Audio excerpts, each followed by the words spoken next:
O Estado Inca utilizou uma rede de estradas com aproximadamente 23 mil quilômetros em um dos terrenos mais difíceis da Terra, os Andes. Essa rede, conhecida como Capacayán, foi uma das chaves para o desenvolvimento Inca. Ela desempenhava funções de transporte, comunicação e administração. A ponte Quesuachaca faz parte dessa rede.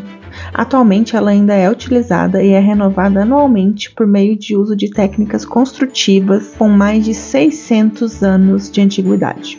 Nesse vídeo vamos entender qual o seu papel, os modos de subsistência na organização social, no sistema de valores e na cosmovisão das sociedades incas. Por que aqui? Por que assim? Essas são as perguntas chaves para entender os incas. Uma das tarefas mais importantes dos profissionais de arqueologia é ter a capacidade de reconstruir um passado em comum através do estudo do registro material. Nesse caso, esse esforço não se concentra apenas em um único objeto ou em um único indivíduo, mas sim nesse objeto feito há 600 anos atrás e reproduzido até hoje. Ainda que valorizemos a escrita mais do que tudo, a ponte ela faz parte de um outro tipo de comunicação, o mais antigo da história da humanidade. A comunicação através de atividades culturais. Esse processo ocorre por meio da transmissão de conhecimento geracional, ou seja, gerações e gerações passando conhecimentos entre si. Como arqueóloga, eu preferi começar esse vídeo falando antes da construção em si da paisagem cultural. Nós somos seres inseridos dentro dela. Você sabe o que é paisagem cultural? Ela é a interpretação da interação entre os seres humanos e o ambiente onde vivem. Envolve análises das características geológicas e arqueológicas de um determinado local, bem como a forma onde os seres humanos moldaram e utilizaram esse ambiente ao longo da história. A paisagem não é um ambiente por si só. Muitas vezes, culturas que se encontram em paisagens iguais desenvolvem maneiras diferentes para lidar com as adversidades. Mesmo quando duas culturas estão em paisagens semelhantes, elas podem desenvolver maneiras diferentes de lidar com essas atividades a partir dos seus conhecimentos, crenças, valores e experiências únicas. Essas diferenças elas podem ser influenciadas por fatores como recursos disponíveis, condições climáticas, tecnologia disponível, sistemas de crenças e, principalmente, práticas culturais específicas.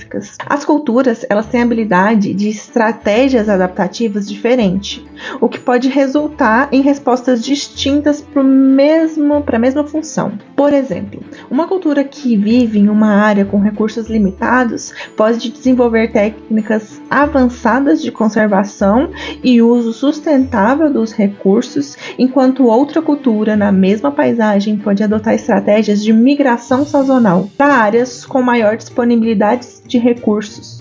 Nós podemos entender isso como produção social da realidade, e os caminhos incas são um excelente exemplo para isso. Eles eram, essencialmente, uma estrada na horizontal, na medida do possível, cercada por paredes baixas que protegiam dos elementos naturais. Na costa, onde a geografia era caracterizada por desertos e vales, aonde que pedra era escassa, a estrada era feita de terra e areia compactada, cercada por muros laterais de barro, tijolos ou poucas pedras alinhadas. Os seus trechos eram delimitados por postes de madeira fincados à beira da estrada. Ao entrar na serra, a estrada de subida ao longo das encostas das montanhas era sustentada por muros de contenção preenchido com rochas da própria encosta, cuja altura padrão era de 50 a 60 centímetros. As estradas passavam por essa região atravessando terrenos instáveis, em terras de uso agrícola, terras altas, riachos, lagoas e lagos, assim como pântanos ou áreas úmidas que precisavam ser drenadas. Além disso, foram escavadas rochas vivas, principalmente na encosta e ao lado dos penhascos, considerados como huanca, ou seja, pedras sagradas. Isso é uma resposta dos incas para sua necessidade e seus modus operandi, não encontrado, por exemplo, em locais próximos às cordilheiras onde viviam outras culturas. A ponte Quesuachaca está localizada no distrito de Quehue, na província de Canas, que é departamento de Cusco, e é utilizada para conectar duas encostas e atravessar o rio Apurimac. Em uma das áreas mais altas de sua trajetória, ela tem uma altitude de 3.700 metros. Seu nome vem da combinação de palavras que é quechuas, que significa corda trançada, chaca, que significa ponte. Tanto que a sua chaca significa uma ponte trançada. E ela é feita de palha andina e tem mais de 500 anos como parte integrante desse grande sistema de caminhos incas, sendo uma estrutura totalmente construída com fibras vegetais.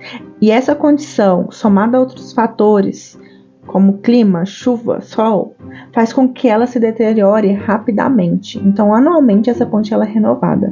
Isso é possível graças à decisão das 4 comunidades associadas ao local.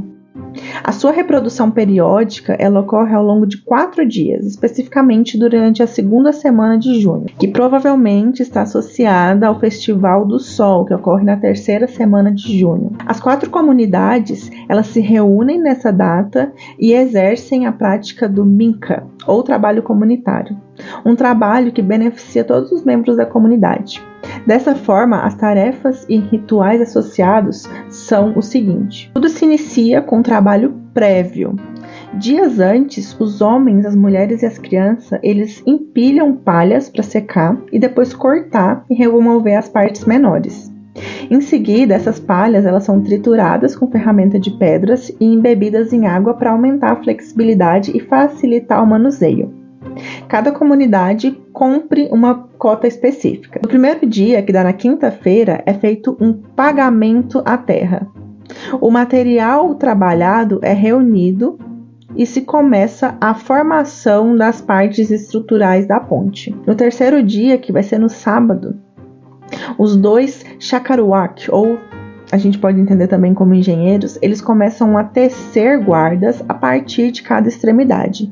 E no final desse dia, a ponte já estará concluída. No quarto dia, que é no domingo, que é o dia dedicado a comemorar a conclusão da ponte, todo mundo realiza danças e rituais de agradecimento. As estradas incas, elas transcendem uma mera distinção funcional, pois elas estão presentes na maior parte do espaço político inca e tem como eixo a Cordilheira dos Andes. A sua distribuição, ela obedecia não apenas a critérios hegemônicos, mas também considerava as convenções passadas reforçadas pelos incas. Então a gente tem uma grande dimensão sagrada nessas estradas. Os locais, os lugares ou as paisagens sagradas, elas mostram temas recorrentes a partir de uma perspectiva global. A concentração de montanhas, as nascentes, os rios e as cavernas e a presença de oferendas nas manifestações culturais. Isso é a conexão com a ancestralidade do Império Inca. A partir desse sistema viário de estrada dos Incas, a gente pode perceber 5 características do Império Inca, sendo elas a primeira, o desenvolvimento da tecnologia, porque essas técnicas construtivas envolvidas na produção das estradas e as dificuldades que eles enfrentaram resultam num importante desenvolvimento tecnológico. A formação de alianças e a integração social. Como eu vou detalhar mais para frente, esse sistema viário ele também funcionou como uma ferramenta de coesão social, que promove o crescimento territorial e ideológico. Em terceiro, o desenvolvimento de hierarquias sociais. Os líderes das populações locais, eles ganhavam uma posição renovada graças a esse sistema de estradas. Em quarto, a centralização e a evolução de poder, porque o sistema viário partia da capital, que era Cusco, e ele vai se estender pelos outros 4 locais. Isso permite que o soberano ele centralize esse poder e exerça determinado controle sobre o território. E em quinto, a especialização artesanal e a crescente divisão do trabalho. Isso ocorre como resultado desse desenvolvimento tecnológico. Então, figuras como administrador viário, engenheiro de pontes, eles começam a surgir graças a esse processo. Vamos entender agora o sistema de caminhos incas conhecido como Capaconha, ou El Grande Caminho, ou o Grande Caminho. É um sistema de estradas que uniu o território de Taquatinsuyo ao longo de aproximadamente 23 mil quilômetros, utilizando a Cordilheira dos Andes como eixo principal. O Capacoanhã é uma das chaves para o desenvolvimento inca, pois a sua natureza corresponde a um sistema de estradas que garante transporte, comunicação, administração, que são 3 características distintas para uma consolidação estatal. O ponto mais alto desse desenvolvimento, ele foi alcançado pela organização político-social conhecida como Taquatinsuyo, a Terra das 4 Partes Unidas. Integrou todas as sociedades pré-hispânicas da região andina, possibilitando uma complexa organização que permitiu a administração desse vasto território. Esse centro administrativo encontra-se em outros locais além do Peru, e ele vai até Quito, no Equador. Existem explicações para essa necessidade de redes de caminho, como a necessidade de conectar áreas de alta densidade populacional através de regiões isoladas, como a junção de grupos sociais de alta densidade demográfica, tanto na planície costeira dos Andes e em menor medida até na área da floresta tropical da Amazônia. Além disso, havia o território altiplano da atual Bolívia e os acidentes geográficos do Equador, Chile e Argentina, pois todos esses locais eles fizeram parte do Estado Inca. Então, Capacoanhã era um sistema de ferramenta eficiente para conectar esses territórios através do espaço natural. Também como a necessidade de vincular zonas ecológicas através de relações econômicas complementares. Como eu mencionei, a região andina apresenta uma variedade de zonas climáticas distintas. Era necessário, para a consolidação do Estado, além de estabelecer vínculos territoriais entre comunidades adjacentes, facilitar os meios de troca e de acesso para recursos diferenciados, ou seja, criar conexões baseadas na economia, que vai fortalecer a ideia de comunidade inca. Isso só dava benefício para todos os grupos sociais envolvidos. Há também o interesse por parte da elite de transmitir e difundir a ideologia inca. Isso está associado a uma concepção e expressão de uma geografia cultural que une regiões conquistadas, não apenas sobre a mesma distribuição territorial, mas também implica a aceitação de uma religião e sistema de crenças. Isso considera o caminho como símbolo da presença estatal e de uma manifestação física e tangível da autoridade. Por outro lado, a criação desse conjunto sistemático facilita a mobilidade de destancamentos militares, com o propósito de subjugar ou pacificar. É devido a esse sistema de caminhos que a gente tem os primeiros fiscais ou locais de fiscalização dos Andes, também conhecido como os tambos, que eram locais com pequenos números de casas construídas pelas populações locais, sobre a supervisão de um fiscal. Esses tambos, eles são semelhantes a postos de parada, e neles eram encontradas estruturas para receber visitantes de diversos números e alguns espaços rituais localizados ao lado do caminho. Claro que esses espaços rituais vão ter dimensões muito menores em comparação aos centros administrativos. Normalmente eles estão afastados de centros urbanos importantes e estão próximos a locais estratégicos, como lugares que têm recursos minerais, água, áreas de produção e até mesmo fonte de mão de obra. Para supervisionar os tambos, havia um governador das estradas reais. E esses governadores, eles eram escolhidos pelos parentes nobres dos incas que residiam em Cusco. Ele era responsável por supervisionar, vigiar e fiscalizar o uso das estradas, de acordo com os costumes e mandados do Império Inca. As dimensões desses postos, elas vão variar, especialmente no número de armazéns, pois enquanto alguns poderiam ter só dezenas, outros haviam mais de 2.000 estruturas de depósito. E uma coisa que chama atenção é que esse planejamento ele se mantém com o mesmo design no território tão extenso ao longo dos quase 100 anos de expansão cusquenha. O Cupanhacã ele não se limitava aos centros administrativos e aos tambos. Em vários pontos ao lado dos tambos estavam localizados pares e casas, que são chamadas de chasques, aonde que os mensageiros eles pernoitavam para esperar a encomenda e em seguida eles corriam até a próxima casa, aonde que outro mensageiro assumia o relevo e pegava a jornada que passava por diferentes tambos até chegar na cidade de Cusco. Para facilitar esse trabalho, essas casas elas se localizavam a uma distância entre 3 e 6 quilômetros, que poderia ser percorrido com um pouco mais de 15 minutos de galope. Então, dessa forma, as mensagens elas chegavam em Cusco mais ou menos 3 dias, enquanto as que vinham das extremidades do norte e do sul elas demoravam cerca de 10 ou 12 dias para chegar até Cusco. A necessidade de uma constante administração dos recursos de consumo, da organização de pessoas, variedade de incidentes de importância pública em um território tão vasto, e a própria expansão Taquatinsuyo, que só foi interrompida com a chegada dos espanhóis, sugere que o fluxo de mensagens era contínuo para a tomada de decisões pelo governo central e que também era necessário um grupo de pessoas disciplinadas e fisicamente treinadas para percorrer grandes distâncias o mais rápido possível. Um tema o qual há pouca informação é o componente religioso associado a esse sistema de estradas. Isso porque durante a colonização, a religião inca foi parte de ataques e perseguições dos espanhóis.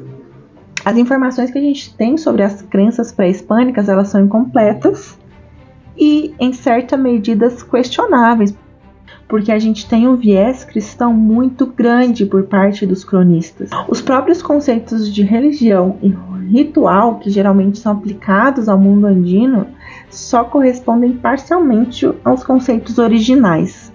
É muito importante entender conceitos quando a gente está estudando sociedades com culturas diferentes da cultura ocidental. A religião andina, ela teve, durante o período pré-hispânico, um corpo sacerdotal responsável pelo culto de seres espirituais, que eram considerados responsáveis pela existência dos povos e protetores das suas fontes de vida.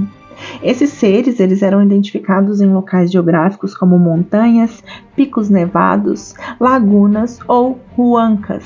Perto deles eram construídas arquiteturas religiosas e alguns deles podem até ser considerados como oráculos. O culto desses deuses era central na vida dos povos andinos e nos administradores do Taquatinsuyo. Locais separados mais importantes eram as passagens obrigatórias na rede do Cupunhacã, para que os peregrinos pudessem visitar as huacas e fazer suas atividades religiosas. Vamos então para as construções das pontes.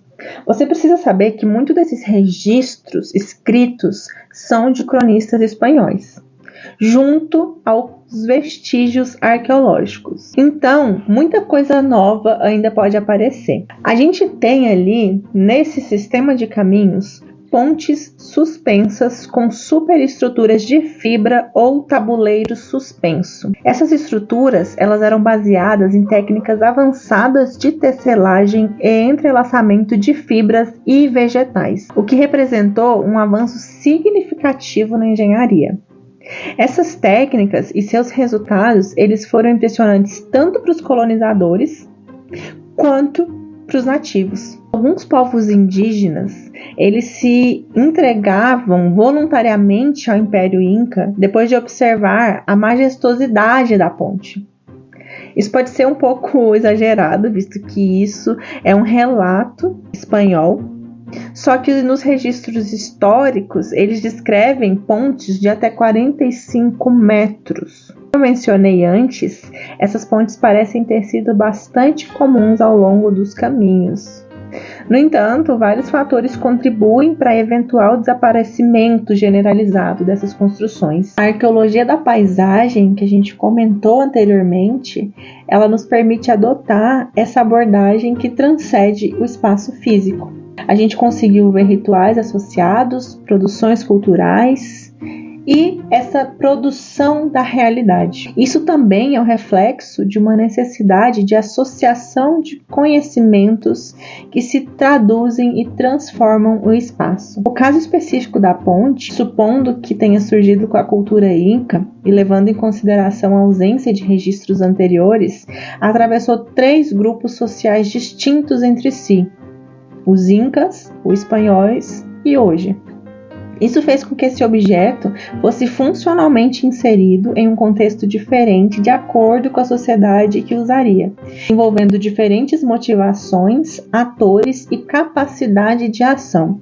O que sobrevive de forma geral são as técnicas e os materiais. A ponte de Caçuachaca, ela é reproduzida anualmente dentro de certos parâmetros e hoje ela tem o objetivo de refletir de forma mais fiel possível o objeto que era utilizado pelos incas. E para você que quer saber mais sobre tecelagem inca, temos um vídeo no canal que aborda esse termo com mais detalhes, falando da tecelagem em lã.